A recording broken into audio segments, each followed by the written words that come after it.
दर्शन, छोटा सा वस्त्र कबूनी जैसी ठाकुर जी पहनते थे और सर्वांग का दर्शन होता था, अतिशय सुंदर लगता था।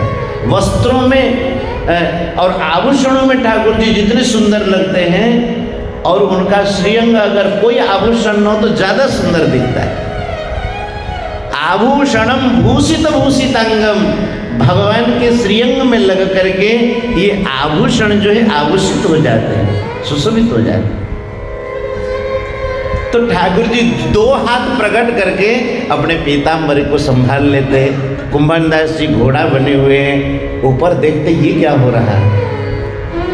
चतुर्भुज रूप का दर्शन हुआ और उसी छवि को मन में रखते हुए श्री कुंभनदास जी महाराज घर में लौटे और पद गा रहे हैं। कुंभनदास जी महाराज रास्ते में आते हुए हैं।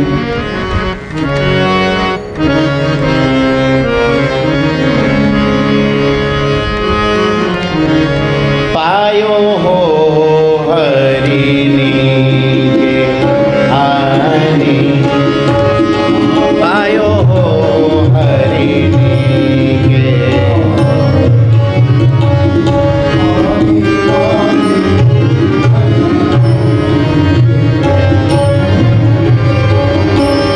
चोरी चोरी दधी माखन खायो, चोरी चोरी दधी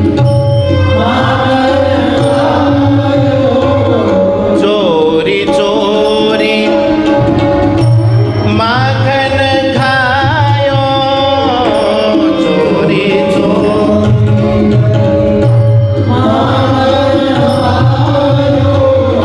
गिरिधर दिन प्रति के, गिरिवर दिन प्रति के आनी पायो हरिणी के आनी पायो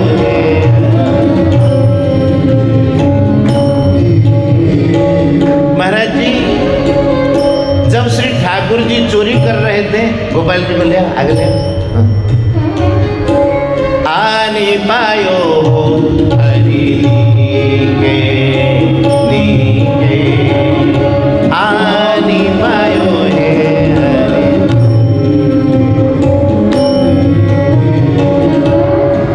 वो ब्रज की जो सुंदरी थी वो चाहती थी आज लाला को पकड़े।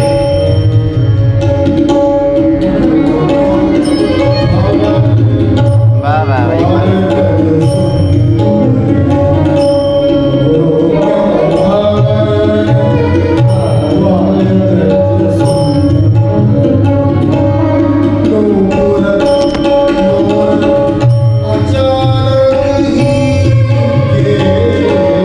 वह ब्रज की जो सुंदरी थी श्री ठाकुर जी को पकड़ने के लिए तैयार थे।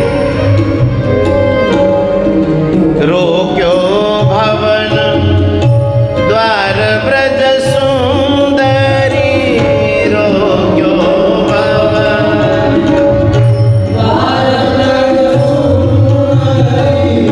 नूपुर मोर अचानक ही के,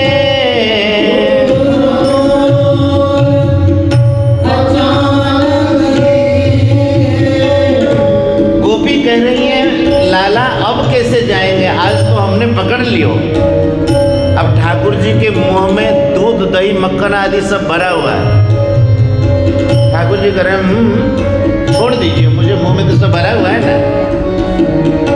अब कैसे जयत घर अपने, अब कैसे जयत भाजन भोरी दूध दही पीके, भाजन छोरी दूध दही। हमारे भांडों को फोड़ करके दूध दही हमारे घर को पी करके मैं आपको बांधूंगी। श्री ठाकुर जी कह रहे गोपी तेरी हाथ जोड़ूं, तेरे पाए पड़ूं, आज आप मुझे छोड़ दीजिए, फिर कभी आपके घर नहीं आऊंगा। गोपी रोने लगी कि प्रियतम,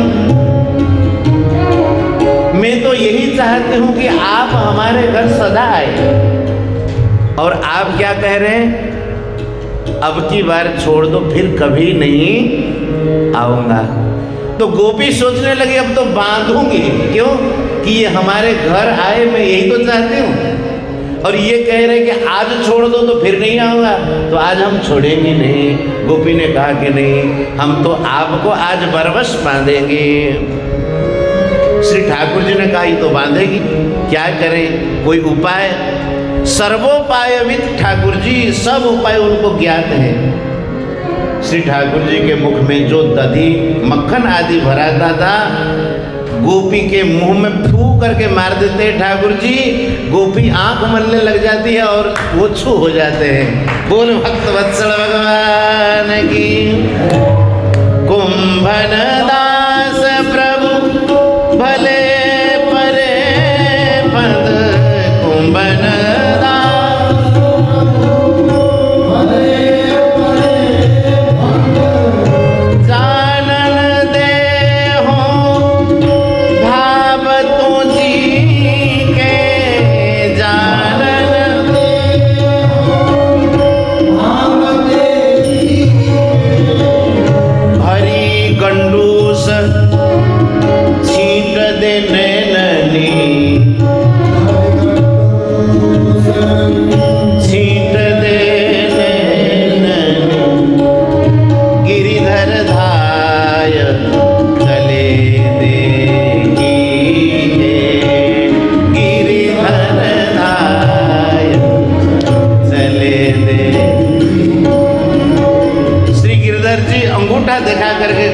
कह रहे कि अब तुम कह रहे इतना बांधोगी, कैसे बांधोगी? श्री ठाकुर जी वहां से छू हो जाते हैं। इस प्रकार से कुंभन दास जी ने पद गायो, और उसी दिन ही एक बालक हुआ है उनके घर पर, जिसका नाम श्री कुंभन दास जी ने रखा श्री चतुर्भुज दास जी। इनकी कथा महाराज जी एक दिन में पूर्ण नहीं होने वाली है। अब पिता से पुत्र जो है अधिक भक्तिमान है, क्यों कि ये और कोई नहीं आए हैं, श्री ठाकुर जी खुद ही कुंभन दास जी के पुत्र बन करके आए हैं। क्यों आए हैं? घर में हर समय सत्संग का वातावरण हो, इसलिए ठाकुर जी ने यह कृपा की। तो महाराज जी श्री कुंभन दास जी नामकरण संस्कार आदि संपन्न कराने के बाद उस पुत्र रत्नों को लेकर के विट्ठलनाथ गोस्वामी जी के चरणों में पहुंच गए, उनके चरणों में सौंपा, और विट्ठलनाथ गोस्वामी जी ने श्री ठाकुर जी के चरणों में सौंप दिया। और चतुर्भुज दास जी तो खुद ही भगवान ही अवतरित होकर के आए थे, अंशावतार उनका। तो महाराज कुंभन दास जी महाराज चतुर्भुज दास जी को गोद में ले जाते हैं। दूसरों को ये समझ में आता है कि अपने बालक को गोद में खिला रहे हैं और बालक के प्रति बड़े आसक्त हैं, लेकिन नहीं, संतों की कति रामदास जगते लखियन जाए, बाहर तो संसार सा भीतर उल्टो था। कुंभन दास जी मनी मन सोच रहे थे ये सत्संग का परम अवसर है। दोनों जब पिता पुत्र एकांत में होते तो कुंभन दास जी कोई सत्संग की बात कहते हैं तो चतुर्भुज दास जी भी बोलते, आपस में वार्तालाप खूब होता है। मच्चित्ता मदगत प्राण बोधयन्तः परस्परम कथयन्तश्च माम नित्यम तुष्यन्ति च रमन्ति च। श्री कुंभन दास जी महाराज निहाल हो गए, ठाकुर जी से कहने लगे कि प्रभु आपने कैसी कृपा की, ऐसा बालक भयो है कि जो नित्य घर में सत्संग ही सत्संग है, जो भी भाव कहते थे अब इनको समझ में आ जाता था। और महाराज बाहर से कोई आवे तो चतुर्भुज दास जी एकदम चुप पड़ जाए, बालक जैसा व्यवहार करे, लेकिन श्री कुम्भन दास जी जब भगवत चर्चा करें तो उनके साथ वो बतियाते थे। एक बार की बात,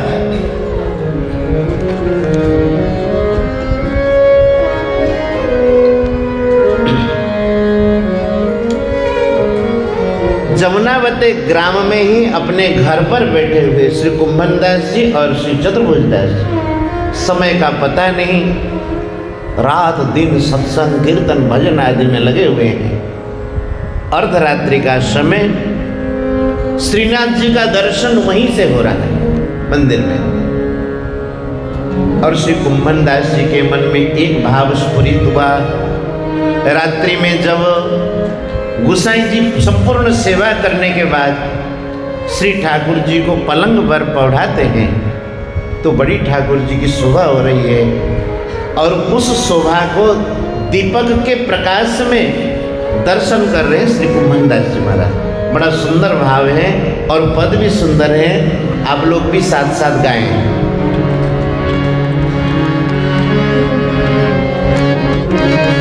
कुम्भन दास जी महाराज गा रहे हैं, वे देखो बरत झरो खनि दीपक। कहते अरे भाई देखो देखो, झरोखे में देखो श्रीनाथ जी के पास एक दीपक जल रहा है। ये देखो झरोखनि बरत दीपक, हरि पौड़े ऊंची चित्र सारी। पुष्पों से वह पलंग सजा हुआ है, चित्र सारी में श्री ठाकुर जी पौड़ रहे हैं। आहा क्या सुंदर झांकी है। वे देखो झरोखन बरत दीपक, हरि पौढ़े ऊंची चित्र सारे।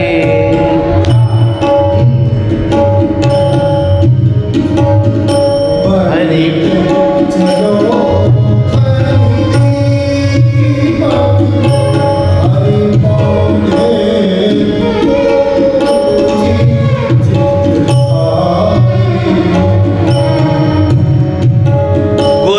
चतुर्भुज दास जी महाराज विराज हुए बालक के रूप में।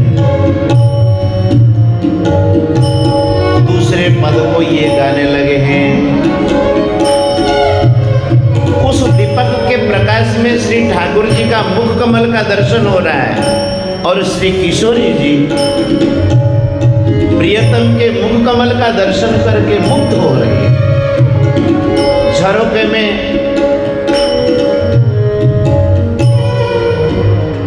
होले होले हवा का प्रवाह आता है तो श्री किशोरी जी को ऐसा मालूम होता है वो दीपक बुझ जाएगा तो श्री ठाकुर जी का दर्शन हमें नहीं हो पाएगा। इसलिए श्री किशोरी जी आंचल के ओट करके उस दीपक को बुझने से बचाती है, ये भाव है।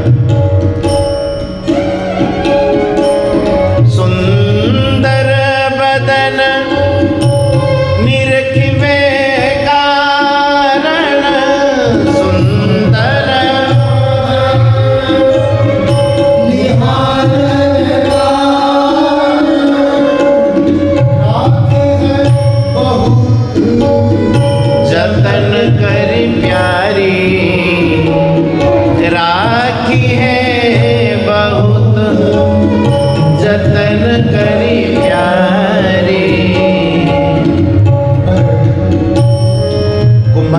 सोच रहे ये पद कौन गायो। तब श्री चतुर्भुज दास जी मुस्कुरा रहे हैं। कुम्भन दास जी ने फिर गाया,